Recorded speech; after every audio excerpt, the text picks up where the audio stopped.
우리 하나님 말씀 보겠습니다. 하나님 말씀 마가복음 14장 22절로 26절까지 말씀입니다.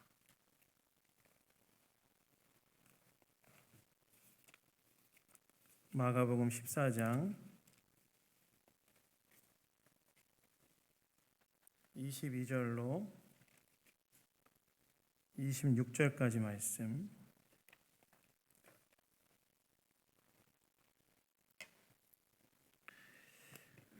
다 찾으셨으면 저와 교독하도록 하겠습니다. 그들이 먹을 때 예수께서 떡을 가지고 축복하시고 떼어 제자들에게 주시며 이르시되 받으라, 이것은 내 몸이니라 하시고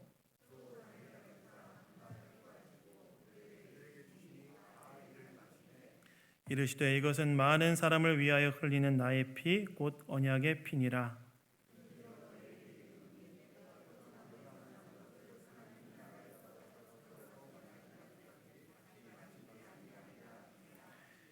함께 하겠습니다. 이에 그들이 찬미하고 감람산으로 가니라.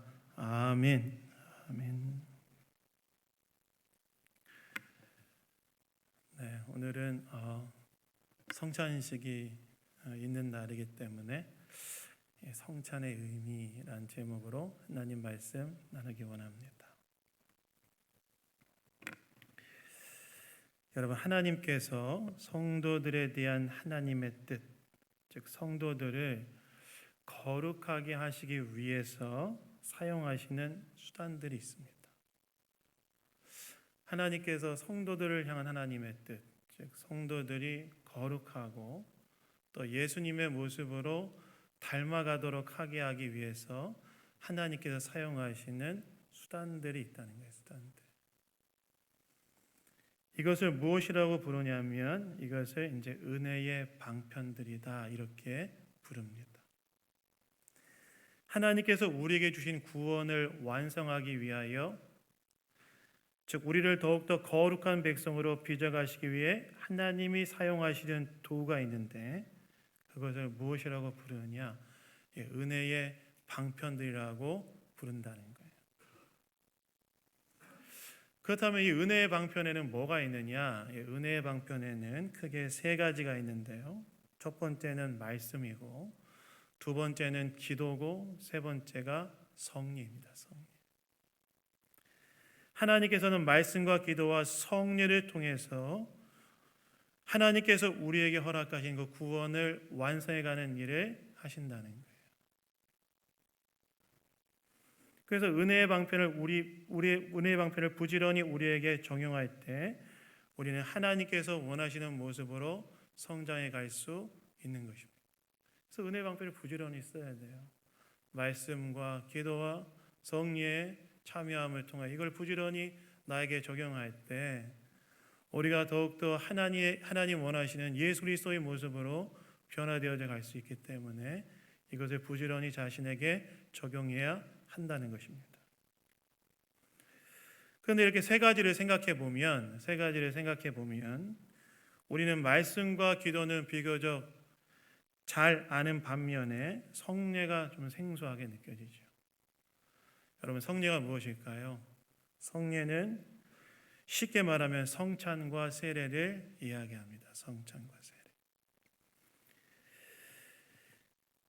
이 성례는 예수님께서 직접 제정하신 거룩한 예식으로서 우리가 이러한 성례를 행함을 통하여 하나님의 은혜를 입게 된다는 것입니다. 그래서 개혁주의 신학자들은 이 성례를 무엇이라고 표현했냐면 이 성례는 보이는 말씀이다 이렇게 표현했어요. 즉 보고 만지는 방법으로 우리에게 임하는 하나님의 말씀이 성례다 이렇게 얘기했다는 거예요. 오늘 우리 교회가 이제 세례와 성찬이 있는 날인데요. 특별히 1부, 2부 예배가 다 성찬식을 거행하게 되었는데 오늘 말씀을 통해 성찬의 의미가 무엇인지 우리가 생각해 보고 그 후에 우리가 이 성찬식에 참여하기를 원합니다. 첫 번째, 성찬에는 어떤 의미가 있느냐? 성찬에는 기념의 의미가 있습니다. 기념의. 여러분 오늘 본문 22절을 보시면 이렇게 나와 있죠. 그들이 먹을 때 예수께서 떡을 가지사 축복하시고 떼어 제자들에게 주셨다라고 기록되어 있습니다. 예수님께서 제자들과 마지막 만찬을 하시던 중에 떡을 가지다 축복하시고 떼어서 제자들에게 주셨다는 거예요.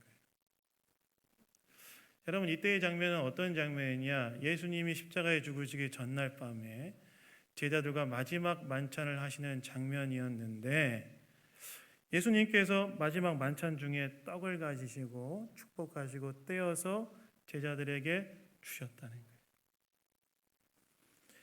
근데 여러분 우리가 가지고 있는 이 한글 성경에는요, 떡이란 단어가 딱 한 번밖에 등장하지 않지만 영어 번역본을 보시면 떡이란 단어를 받는 이 대명사 이까지 포함하면 떡이란 단어가 4번 등장합니다. 22절 한 구절에 떡이란 단어가 4번이나 등장한다. 즉 예수님께서는 떡을 가지사 떡을 축복하시고 떡을 떼어서 떡을 나눠주셨다는 거예요. 떡이란 단어가 여러분 오늘 본문 22절에 4번이나 등장한다는 거예요. 여러분 왜 복음서의 저자는 이 마가복음서의 저자인 마가는 왜 이 떡이란 단어를 4번이나 썼을까요? 여러분 반복한다는 건 뭘 의미하죠? 뭔가를 반복한다. 여러분 연애편지 쓸 때 연애편지 써본 적 있으세요? 연애편지 쓸 때 내가 너를 사랑한다라는 것을 가장 확실하게 표현할 수 있는 방법은 뭘까요? 사랑한다는 단어를 처음부터 끝까지 다 쓰는 거죠. 물론 약간 이상한 취급을 받을 수도 있겠지만 왜 그렇습니까? 반복은 뭘 뜻하는 거예요? 아니, 강조를 뜻하는 거 아니겠어요? 그러니까 22절 한 구절에 이 떡이라는 단어를 4번이나 마가복음 저자가 썼다는 것은 이 떡이라는 단어를 강조하고 싶었기 때문이 아니겠습니까? 다시 말해서 떡이라는 단어가 매우 중요한 의미를 가지고 있다라는 거예요. 그럼 이 떡의 의미는 무엇이냐? 떡의 의미. 예수님께서 만찬을 하시던 중에 나눴던 이 떡의 의미는 무엇이냐? 22절 후반부에 보시면 예수님께서 이 떡을 무엇이라고 말씀하세요? 이렇게 얘기하죠. 이것은 내 몸이니라. 이렇게 말씀하시죠. 예수님께서는 떡을 나눠주시면서 이 떡을 뭐라고 지금 표현하고 계시냐면 이 떡은 내 몸이다. 나의 몸이다. 떡은 예수님의 몸을 상징한다는 거예요. 몸을 상징한다. 그럼 떡이 예수님의 몸을 상징한다는 이 말은 무슨 의미냐? 이게 여러분 같은 사건을 기록한 마태복음, 누가복음, 고린도전서를 보시면 이것의 의미가 명확하게 나와 있는데요. 이것은 뭘 의미하냐면 많은 사람들의 죄를 사하기 위하여 주시는 예수님의 몸을 의미한다고 할 수 있습니다. 그러니까 이 떡이 가지는 의미는 무엇이냐? 많은 사람들의 죄를 사하기 위하여 예수님이 십자가에서 자기 몸을 주신 그 몸. 그것이 바로 이 떡이 상징하는 것이다 라고 예수님께서 말씀하셨다는 거예요. 그래서 24절에서도 여러분 보시면 예수님께서 잔을 제자들에게 나눠주시면서 뭐라고 말씀하십니까? 이것은 많은 사람을 위하여 흘리는 나의 피, 곧 언약의 피니라. 이렇게 말씀하시죠. 그 예수님께서 마지막 만찬에 다음 날이면 예수님이 십자가에 못 박혀 돌아가시는데 제자들과 마지막 만찬 자리를 하시면서 나눴던 떡과 잔은 무엇을 의미하느냐? 예수님의 십자가에 죽으시는 몸과 피로서 많은 사람의 죄사함을 얻게 하려고 십자가에 당하신 고난을 상징한다. 그러니까 떡과 잔은 뭘 의미한다는 거예요? 많은 사람의 죄를 위하여, 저와 여러분의 죄를 위하여 십자가에서 자기 몸을 들이시고 피를 흘리신 예수님의 고난을 상징한다는 거예요. 그러면서 예수님께서 뭐라고 말씀하시냐면 오늘 본문에 나와 있지 않지만 같은 사건을 기록한 누가복음과 고린도전서를 보시면 예수님께서 재림하시는 날까지 이것을 지키고 또 이것을 행하여 자신의 죽음을 기념해야 된다라고 말씀하세요. 나를 따르는 제자들인 너희들은 내가 재림하는 그날까지 이것을 행하여 나의 죽음을 기념해야 된다라고 명령하셨다는 거예요. 예수님께서 재림하실 때까지 성찬을 행함으로 우리를 죄에서 구원하기 위하여 십자가의 고난을 당하신 주님을 우리가 기념하기를 원하셨다는 겁니다. 여러분, 왜 예수님께서는 십자가의 고난을 당하셔야 됐습니까?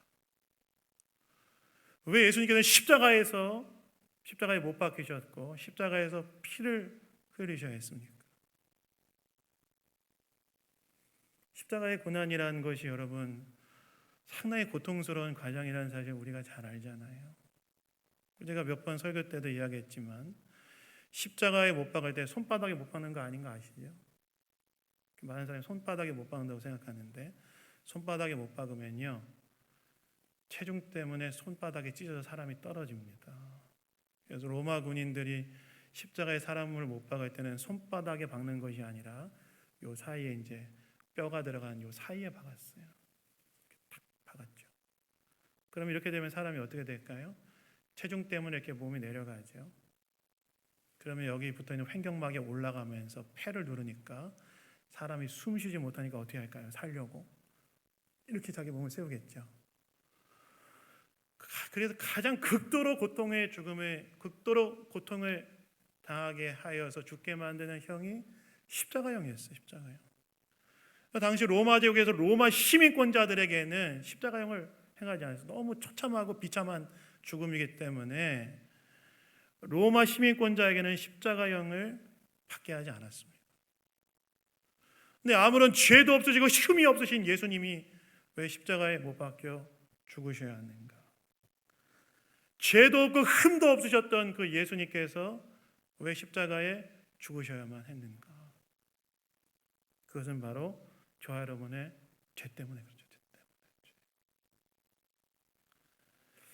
여러분, 죄라는 것은 무엇입니까? 죄라는 것은 무엇이냐면 죄라는 것은 여러분 1차적으로 관계적인 것이 죄예요. 죄. 우리는 죄에 대해서 어떤 윤리적이고 도덕적인 것을 1차적으로 생각하는데 죄라는 것은 1차적으로 무엇이냐? 관계적인 것이 죄라는 거예요. 이 말은 어떤 말이냐면 창조주 하나님이 계신데 하나님을 인정하지 않고 내가 창조주 자리에 앉아서 내 욕심을 따라 살아가는 것이 성경은 죄라고 이야기한다는 거예요. 죄라는 것은 무엇이냐? 도덕적인 윤리적인 것이 1차적인 것이 아니라 창조주 하나님이 계신데 그 창조주 하나님을 인정하지 않고 내가 하나님의 자리에 앉아 하나님 노릇하며 살아가면서 내 욕심을 따라 살아가는 것, 그것이 성경이 말하는 죄라는 거라는 거예요. 여러분, 최초의 인간이었던 아담과 하와가 하나님께서 따먹지 말라고 하신 선악과를 따먹음으로써 하나님 앞에 범죄하게 됩니다. 근데 여러분, 이것은 단순한 불순종의 문제가 아니었어요. 불순종도 문제였지만 불순종의 문제를 넘어서 더 본질적으로는 무엇이냐면 인간이 창조주 하나님을 거부하고 내가 하나님의 자리에 앉아 하나님 노릇하며 살겠다는, 하나님 없이 자유롭게 살겠다는 하나님에 대한 독립선언이 바로 이 선악과를 따먹은 사건이었어요. 하나님으로부터 독립하여 내가 내 마음대로 자유롭게 살겠다. 근데 여러분, 하나님을 떠난 인간이 자유로웠습니까? 하나님을 떠난 세상을 보십시오. 오늘 저와 여러분이 살아가는 이 세상을 정직하게 직면하면 하나님을 떠난 인간이 지금 자유롭습니까? 인간의 역사를 보십시오. 인간은 하나님을 거부하고 자유를 원했지만 사실상 진정한 자유를 얻지 못하고 살고 있지 않습니까? 왜 그렇습니까?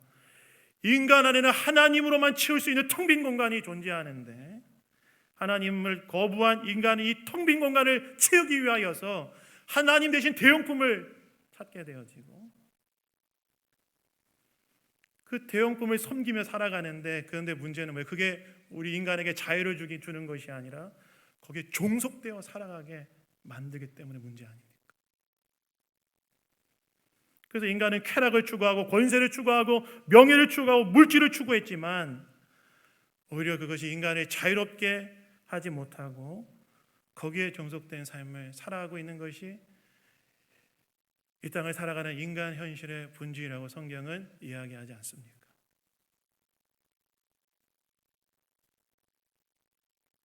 하나님을 떠나 내가 하나님 자리에 앉아 자유롭기를 원했지만 그러나 진정한 자유를 누리지 못하고 종속되어 살아가는 상태, 그것이 바로 하나님을 떠난 인간의 모습이라는 거예요. 이것이 죄악된 인간의 본질적인 모습이라는 겁니다. 그런데 성경은 무엇이라고 말해요? 인간은 다 그렇다는 거예요. 다 죄인이라는 거예요. 다 그렇게 산다는 거예요. 근데 하나님께서 어떻게 하셨습니까? 하나님을 거부하고 내가 하나님 자리에 앉아 주인 노릇하며 살아가고 있는 우리를 구원하시어서 다시 하나님과의 관계를 회복하고 하나님과의 관계 속에서 진정한 사랑을 누리며 살아감으로써 참된 자유를 누리도록 하기 위해서 하나님 어떻게 행동하셨죠? 어떻게 행동하셨습니까? 하나님의 아들이신 독생자 예수 그리스도를 이 땅 가운데 보내시고 예수님이 우리가 지었던 죄에 대한 형벌을 십자가에서 대신 받으심으로써 우리의 죄의 문제를 사하여 주시고 하나님과의 관계를 회복하게 하시고 하나님의 사랑 가운데 진정한 자유를 누리며 살아갈 수 있도록 하게 하시는 회복의 은총을 우리 가운데 허락하신 것이죠. 그래서 여러분, 우리는 어떻게 구원받고 하나님과의 관계가 회복되었습니까? 우리의 공로나 우리의 노력이나 우리의 열심이 아닌 오직 예수 그리스도의 십자가의 대속의 죽음을 통하여 우리는 구원을 받고 하나님과의 관계가 회복된 것 아니겠습니까? 예수님은 이 마지막 만찬에서 제자들에게 자신의 죽음의 의미가 바로 우리의 죄를 위하여 대신 죽는 죽음임을 알려주시고 떡과 잔을 나누는 성찬을 통하여 자신의 죽음의 의미를 제자들이 되새기고 기억하고 기념하기를 원하셨다는 거예요. 그래서 여러분, 우리가 성찬을 할 때 떡을 받고 잔을 받을 때 우리는 무엇을 기억해야 되는가? 떡을 받고 잔을 받을 때 우리는 무엇을 기억해야 되느냐? 나의 죄를 대신 지시고 십자가의 고난을 당하시어 하나님과의 관계를 회복하게 하신 예수님의 은혜를 기억하며 감사함으로 받아야 된다는 거예요. 예수님이 십자가에서 자기 몸을 주시고 피를 흘리심으로 말미암아 죄에서 구원받고 하나님과 관계가 회복되게 하셨으므로 이 떡과 잔을 받을 때에 우리는 이 예수님의 은혜를 기억하며 감사함으로 받아야 된다는 거예요. 그래서 여러분, 성찬을 받을 때 우리 감동이 있지 않습니까? 어떤 감동이 있어요? 떡과 잔을 대할 때 나의 죄를 위하여 십자가에 죽으신 예수님의 몸과 나의 죄를 위하여 십자가에 이르신 예수님의 피가 정말로 묵상이 되고 나의 공로로 하나님 앞에 서는 것이 아니라 예수 십자가의 공로로 하나님 앞에 설 수 있게 되었음을 기억하고 감사하며 마음의 감사와 기쁨과 겸손해지는 마음이 우리 안에 밀려 들어오지 않습니까? 그 감사함으로 받아야 된다. 그래서 어떤 목사님 이런 말씀하시더라고요. 성도는 성찬의 떡과 포도주를 잡을 때 주님을 붙드는 것을 묵상하며 성도는 떡과 포도주를 먹고 마실 때 자신이 그리스도의 살과 피로 그리스도와 깊이 연합되어 하나님과의 관계가 회복되었음을 경험한다. 이렇게 얘기하더라고요. 그래서 성찬에는 어떤 의미가 있는가? 나의 죄를 위하여 십자가에 죽으신 예수님의 죽음을 기념하며 또한 믿음으로 그 은혜에 참여한다는 의미가 있다는 거예요. 그래서 여러분, 이 사실을 기억하시고 성찬을 대하시는 저와 여러분 되기를 예수님 이름으로 축원합니다. 두 번째, 성찬에는요 한몸됨의 의미가 있어요. 한몸됨의. 여러분, 우리가 성찬에 참여할 때 우리가 함께 예수님의 몸과 피에 참여한다는 의미가 있습니다. 함께 참여한다는 말은 무슨 말일까요? 함께 참여한다는 말은 예수님과 연합되어 그분을 머리로 한 몸이 되었다는 것을 뜻한다는 거예요. 즉 성찬에는 한 몸됨의 의미가 있다는 것입니다. 그 실제로 고린도전서 10장 16절에서 17절에서 바울이 뭐라고 말합니까? 이렇게 말하지요. 제가 읽겠습니다. 우리가 축복하는 바 축복의 자는 그리스도의 피에 참여함이 아니며 우리가 떼는 떡은 그리스도의 몸에 참여함이 아니냐. 떡이 하나요 많은 우리가 한 몸이니 이는 우리가 다 한 떡에 참여함이라. 이렇게 말하죠.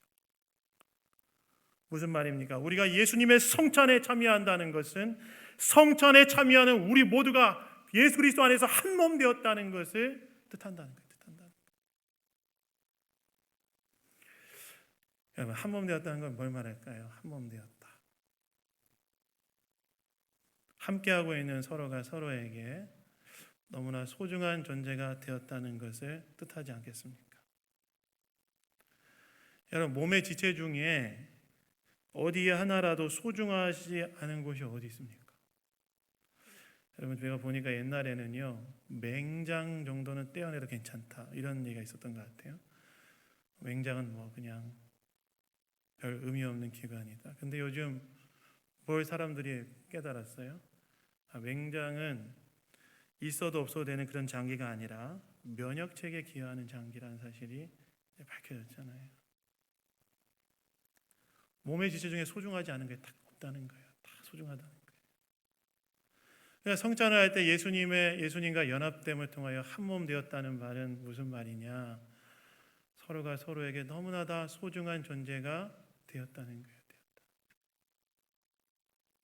뿐만 아니라 가장 약해 보이는 지체라도 몸 안에서는 가장 가치 있게 여겨야 하는 자가 되었음을 뜻한다는 거예요. 여러분, 세상에서는요, 약한 것은 가치 없는 것이라고 말하지요. 그러나 여러분, 바울은 무엇이라고 말합니까? 바울은 이렇게 말하죠. 너희 중에 더 약하게 보이는 몸의 지체가 도리어 효기나고, 약한 자가 더 귀하다는 거예요. 이 말은 무슨 말입니까? 성찬에 참여해 주님과 연합되어 한 몸 된 교회의 모든 자들이 다 나에게 이제 나와 함께하는 한 지체가 되었고 한 몸이 되었고 서로 간에 유기적으로 연결되어진 존재가 되었고 내가 소중히 여기고 사랑해야 될 형제요 자매가 되었다는 것을 뜻한다는 거예요. 그 성찬에는 한 몸됨의 의미가 있다. 그 성찬에 참여하면서 우리는 뭘 기억해야 되느냐? 함께 이 성찬에 참여하는 자들이 나와 함께 한 지체가 되었다는 사실을 기억해야 돼요. 내가 사랑해야 될 나의 지체가 되었다는 사실을 기억해야 됩니다. 그래서 여러분, 교회는요, 성찬에 참여하고 있는 교회는 한 몸이기 때문에 거기에는 시기와 분노와 분열이 있어서는 안 되고 사랑으로 하나로 연합되어져 가는 방향으로 가야 한다는 것입니다. 그래서 여러분, 성찬에 참여할 때 이 성찬에 참여하고 있는 내 옆에 있는 사람들, 내 뒤에 있는 사람들, 나랑 이제 뗄래야 뗄 수 없는 관계가 되었다는 사실을 기억하시고 소중히 여기시는 은혜가 저와 여러분 가운데 있기를 예수님 이름으로 축원합니다. 그래서 어떤 목사님 이런 말씀하시더라고요. 제가 책을 읽었는데 우리 믿는 자들의 혈액형은 A형이나 B형이나 AB형이나 O형이 아니다. 저 O형입니다. 이게 아니라 우리의 모든 혈액형은 예수님의 혈액형으로 통일되었다. 이렇게 얘기하다. 왜요? 우리는 예수를 머리로 한 몸이 되었기 때문에 같은 피가 흐른다는 거예요. 가족이라는 거예요. 그래서 사도 바울이 뭐라고 늘 얘기합니까? 너희는 하나님의 권속이요. 여러분, 우리에게 가족이 있죠. 가족 소중합니다. 그것은 모든 사회와 교회의 기초 단위가 되는 단위죠. 그러나 교회는 뭐예요? 확대 가족이에요. 확대 가족. 우리가 한 하나님 아버지를 모시고 주 예수 안에서 한 가족이 되었다는 거예요. 가족. 그래서 성찬을 행할 때 여러분 우리가 뭘 기억해야 되냐? 내 옆에 있는 사람 내 가족이 되었구나 생각하시고 서로 귀하게 여기고 소중히 여기며 사랑해야 할 지체가 되었다는 마음으로 결단하시면서 성찬을 받아야 되는 줄로 믿습니다. 그래서 한 몸 됨의 의미가 있다. 한 몸 됨. 세 번째는요, 사명의 의미가 있어요. 여러분 오늘 본문 25절을 보시면 예수님께서 매우 결연한 말씀을 하시는데 뭐라고 말씀하십니까? 진실로 너에게 이르노니 내가 포도나무에서 난 것을 하나님 나라에서 새 것으로 마시는 날까지 다시 마시지 아니하리라, 이렇게 말씀하세요. 여러분 여기에서 하나님 나라의 새 것으로 마시는 날이란 예수님의 재림을 말합니다. 재림. 당시 여러분 6월절 만찬 때는요, 잔을 4번 들었습니다. 4번. 만찬 중에 이제 잔을 4번 드는 그런 관례가 있었는데 아마 이 마지막 잔은 4번째 잔이었던 것 같아요. 예수님께서 이야기하는 마시지 않겠다고 했던 잔은 4번째 잔이었던 것 같아요. 예수님은 3번째 잔을 제자들에게 주시면서 자신의 피라고 이야기하시고 마지막 잔은 마시지 않고 언제 마시겠다고 하시는 거예요? 주님이 재림하시는 날, 하나님의 나라가 완전히 완성되는 날까지 마시기를 유보하시겠다고 말씀하셨다는 거예요. 이건 뭘 의미할까요? 마지막 만찬에서 주님은 예수님이 가셔야 될 마지막 사명, 즉 십자가의 사명을 향해 반드시 가시겠다는 본인의 의지를 결연하게 드러내신 것이라고 할 수 있습니다. 즉 주님은 자신의 사명의 핵심인 십자가의 고난과 죽음을 향해 가시겠다고 제자들에게 이 마지막 잔 내가 마시지 않겠다 라고 말씀하시면서 자신의 의지를 밝히신 거라는 거예요. 이것은 무엇을 말할까요? 주님의 제자인 우리도 주님이 가신 길에 따라 예수님의 십자가를 전하는 사명자로 살아야 한다는 것입니다. 실제로 마가복음 16장 15절에서 부활하신 예수님께서 제자들에게 뭐라고 명령하십니까? 이렇게 명령하시죠. 너희는 온 천하에 다니며 만민에게 복음을 전파하라, 이렇게 명령하시죠. 제자들에게 십자가에 못 박히시는 예수를 전하는 공동체가 되어야 한다고 명령하신 거예요. 그래서 여러분 성찬에 참여하는 우리는 어떻게 해야 되는가? 바로 우리를 구원하신 예수님의 십자가를 전하는 이 사명에 참여하는 자들이 되어야 할 줄로 믿습니다. 제가 전에 어떤 교회 세미나에 참여한 적이 있었는데요. 그 교회 세미나를 이제 인도하신 목사님의 이야기 듣는데 참 신선한 충격을 받았어요. 그분이 그 교회에도 우리 교회와 같은 목장 모임이라는 소그룹을 하고 있었는데 그분이 목장에 대해서 이렇게 얘기하시더라고요. 목장은 목자가 목원들을 섬기는 것이 아니라 목장과 목자를 포함해서 모든 목원들이 이 땅에 잃어버린 영혼들을 섬기는 것이다. 자, 이해되세요? 목장은 목자가 목원들을 섬기는 것이 아니라 목자를 포함해서 모든 목원들이 이 땅에 잃어버린 영혼을 섬기는 것이다. 참 신선하고 그 말이 옳다 생각이 들었어요. 왜요? 주님께서는 주님의 공동체인 제자들에게 뭘 원하셨어요? 너희는 다 만민에게 복음을 전파하라 라고 명령하시기 때문이죠. 성찬에 참여한 우리는 이 세상에 나아가 예수님의 십자가의 증인으로 살아야 할 줄로 믿습니다. 우리를 구원하신 이 십자가, 이 땅에 잃어버린 영혼들을 구원할 수 있는 능력의 십자가의 나시를 기억하고 이 세상에 나아가서 십자가를 전한다. 제가 목요일마다 전도 나가는데요. 이제 제가 한 번씩 꼭 들리는 곳이 있는데 저쪽 아파트 저쪽에 들리면 저를 기다리시는 분이 한 8분 정도 계세요. 거기 우리 교회 성도님, 다른 교회 성도, 믿지 않는 분들. 제가 전도하러 나갈 시간에 맞춰서 다 와 계세요. 그럼 제가 그분들하고 놀다가 믿지 않는 분한테 전도하고 딱 오는데 지난주 목요일날 이런 생각이 들더라고요. 이런 공동체가 이 동네에 한 5-6개만 있으면 좋겠다. 그럼 제가 늘 시간 맞춰서 가서 전도하고 우리 성도님들 다 이렇게 계속해서 연결시켜가지고 교회로 모이면 얼마나 좋을까 생각하게 됐어요. 그래서 성찬에 참여함을 통하여 우리의 사명을 다시 한번 마음에 새기시는 저와 여러분 되기를 예수님 이름으로 축원합니다. 말씀 뵙겠습니다. 여러분, 성찬에는요 우리의 죄를 위해 죽으신 예수님을 기념하는 의미가 있습니다. 그리고 성찬에는 예수님을 모여 우리가 한 몸됨의 의미가 있습니다. 그리고 성찬에는 우리를 구원하신 예수님의 십자가를 전하는 사명이 있습니다. 우리 양문교회 모든 성도님들이 이 성찬의 의미를 깨닫고 감사하며 서로를 귀하게 여기고 세상에 주님의 사랑을 전하는 공동체가 되기를 예수 그리스도 이름으로 축원합니다. 제가 좀 기도하겠습니다. 하나님 아버지, 감사합니다. 성찬의 의미를 돌아보는 시간을 가졌습니다. 우리 죄를 위하여 십자가에 돌아가신 예수님의 죽음을 기념하는 이 성찬, 우리가 감사함으로 받는 자들 되게 하시고, 성찬에 차면 우리가 한 몸됨을 기억하며 서로 사랑하게 하시고, 또한 성찬에 차면 우리가 이 세상이 주님의 십자가를 증언하는 사명자로 살게 하여 주시옵소서.